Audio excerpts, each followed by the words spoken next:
বয়স আজ আর কোনো বাধাই নয় গঙ্গাসাগর যাত্রায়।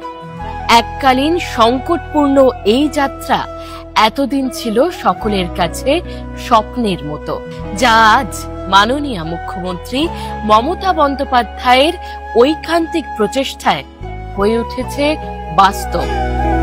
প্রবীণ ব্যক্তিদের চোখে মুখে ফুটে উঠেছে স্বপ্ন পূরণের আবেগ।